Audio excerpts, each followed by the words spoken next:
Tech ലോകത്ത് നിന്നുള്ള വാർത്തകൾ.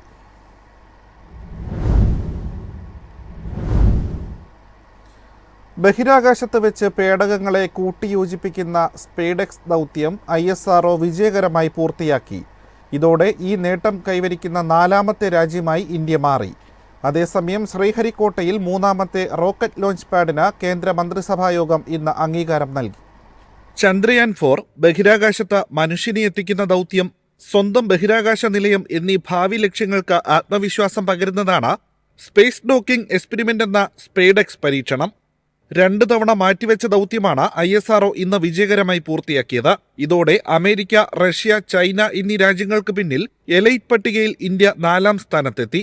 ഇന്ന് രാവിലെയാണ് സ്പേഡെക്സ് ദൗത്യത്തിന്റെ ഭാഗമായി ചേസർ, ടാർഗറ്റ് ഉപഗ്രഹങ്ങളെ ബഹിരാകാശത്ത് വെച്ച് കൂട്ടിച്ചേർത്തത്.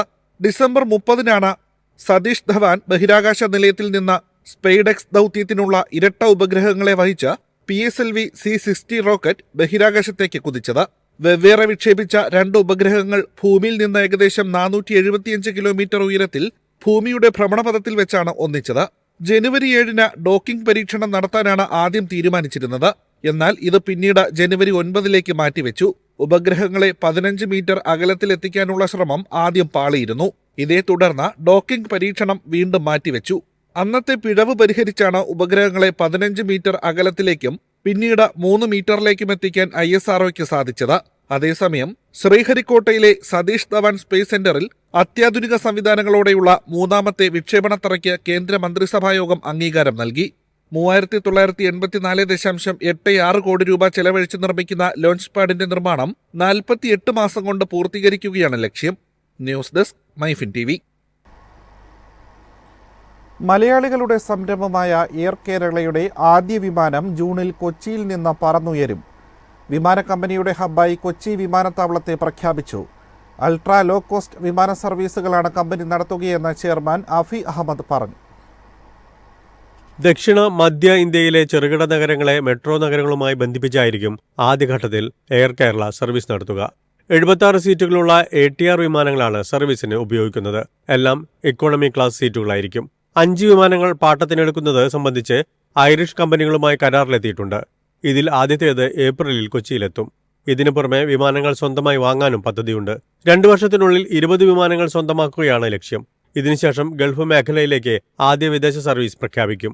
കൂടുതൽ ആളുകളെ വിമാനയാത്ര ചെയ്യാൻ പ്രേരിപ്പിക്കും വിധത്തിൽ ഏറ്റവും കുറഞ്ഞ നിരക്കിലായിരിക്കും എയർ കേരള സർവീസ് നടത്തുക. വിമാന ജീവനക്കാരിൽ പകുതിയും മലയാളികളായിരിക്കുമെന്നും അധികൃതർ പറഞ്ഞു. News desk MyFin TV. BSNL mobile നെറ്റ്വർക്കിലെ തകരാറുകൾ അടുത്ത മാസത്തോടെ പരിഹരിക്കപ്പെടുമെന്ന് അധികൃതർ. ഉപഭോക്താക്കൾക്ക് കോളുകളിലടക്കം നിരന്തരം തടസ്സങ്ങൾ നേരിടുന്നതായുള്ള പരാതികൾ വർദ്ധിച്ചതോടെയാണ് വിശദീകരണവുമായി അധികൃതർ രംഗത്തെത്തിയത്. സ്വകാര്യ ടെലികോം കമ്പനികൾ അടുത്തിടെ റീചാർജ് നിരക്ക് കൂട്ടിയതോടെ ആളുകൾ കൂട്ടത്തോടെ BSNLലേക്ക് എത്താൻ തുടങ്ങിയിരുന്നു. എന്നാൽ നെറ്റ്വർക്ക് സംബന്ധമായ പ്രശ്നങ്ങൾ തുടരുന്നത് വെല്ലുവിളി സൃഷ്ടിച്ചു. പുതുതായി വന്ന ഉപയോക്താക്കളെ അടക്കം നിരാശപ്പെടുത്താനും മറ്റ് സ്വകാര്യ കമ്പനികളുടെ കണക്ഷനിലേക്ക് തിരിച്ചുപോകാൻ അവരെ പ്രേരിപ്പിക്കാനും ഈ തകരാറുകൾ സാഹചര്യമൊരുക്കി. കോൾ ഡ്രോപ്പുകൾ, കോൾ മ്യൂട്ട് പ്രശ്നങ്ങൾ, മറ്റ് കോളിംഗ് പ്രശ്നങ്ങൾ എന്നിവയായിരുന്നു അധികവും. ട്രായിയുടെ പ്രതിമാസ കണക്കുകൾ പ്രകാരം 2024 ജൂലൈക്ക് ശേഷം BSNLലേക്കുള്ള ഒഴുക്ക് കുറയാൻ കാരണം ഈ സാങ്കേതിക പ്രശ്നമാണെന്നാണ് വിലയിരുത്തൽ. ഇത്തരം പ്രശ്നങ്ങൾ പരിഹരിക്കാൻ അതിവേഗ നടപടികൾ സ്വീകരിച്ചു വരികയാണെന്ന് BSNLലെ മുതിർന്ന ഉദ്യോഗസ്ഥൻ ഒരു ദേശീയ മാധ്യമത്തിന് നൽകിയ അഭിമുഖത്തിൽ പറഞ്ഞു. ഫെബ്രുവരിയോടെ ഇത്തരം തകരാറുകൾ പഴങ്കഥയാകും. നിലവിൽ 4G വ്യാപിപ്പിക്കുന്ന തിരക്കിലാണെന്നും 2025 മാർച്ചോടെ 1 ലക്ഷം 4G ടവറുകൾ സ്ഥാപിക്കാൻ കഴിയുമെന്നാണ് പ്രതീക്ഷയെന്നും അദ്ദേഹം വ്യക്തമാക്കി. 4G വ്യാപനം പൂർത്തിയാകുന്നതിന് പിന്നാലെ 5G സേവനങ്ങൾ ആരംഭിക്കാനുള്ള തയ്യാറെടുപ്പുകളും BSNL നടത്തുന്നുണ്ട്. News desk MyFin TV. വാഹനങ്ങളുടെ RC ബുക്ക് മാർച്ച് 31-നകം ഡിജിറ്റലാക്കുമെന്ന് ഗതാഗത വകുപ്പ് മന്ത്രി KB ഗണേഷ് കുമാർ. മോട്ടോർ വാഹന വകുപ്പിലെ ആധുനികവൽക്കരണത്തിന്റെ ഭാഗമായാണ് നടപടിയെന്നും അദ്ദേഹം പറഞ്ഞു. MVDക്ക് പുതുതായി ലഭിച്ച 20 ബൊലേറോ വാഹനങ്ങൾ തിരുവനന്തപുരം കനകക്കുന്നിൽ ഫ്ളാഗ് ഓഫ് ചെയ്ത് സംസാരിക്കുകയായിരുന്നു അദ്ദേഹം. നമ്മളിവിടെ മോട്ടോർ വെഹിക്കിൾ ഡിപ്പാർട്ട്മെന്റിന് വളരെ വർഷങ്ങൾക്ക് ശേഷം 20 വണ്ടി ഒരുമിച്ച് ഫ്ളാഗ് ഓഫ് ചെയ്യുകയാണെന്ന്. റോഡ് സുരക്ഷാ ഫണ്ട് ഉപയോഗിച്ച് മോട്ടോർ വാഹന വകുപ്പ് വാങ്ങിയ വാഹനങ്ങളുടെ ഫ്ളാഗ് ഓഫാണ് മന്ത്രി നിർവഹിച്ചത്. സംസ്ഥാനത്ത് RC ബുക്ക് ഡിജിറ്റലാക്കുമെന്നും ബാങ്ക് ഹൈപ്പോത്തിക്കേഷൻ ലിങ്ക് ചെയ്യുന്നതോടെ ഇത് പ്രിന്റ് ചെയ്ത് എടുക്കാനാകുമെന്നും അദ്ദേഹം പറഞ്ഞു.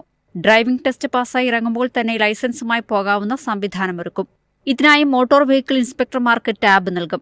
ടെസ്റ്റ് പാസ്സാകുന്നതോടെ ഇൻസ്പെക്ടർമാർ ടാബിൽ ഇൻപുട്ട് നൽകുന്നതിനനുസരിച്ചാണ് ഉടനടി ലൈസൻസ് ലഭ്യമാക്കുകയെന്നും ഗണേഷ് കുമാർ പറഞ്ഞു. MVDക്കായി 50 വാഹനങ്ങൾ കൂടി വാങ്ങുന്നതിനുള്ള അപേക്ഷ മുഖ്യമന്ത്രിക്ക് സമർപ്പിച്ചിട്ടുണ്ട്.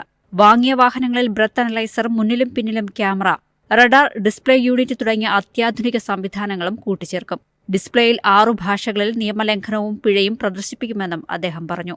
News desk MyFin TV.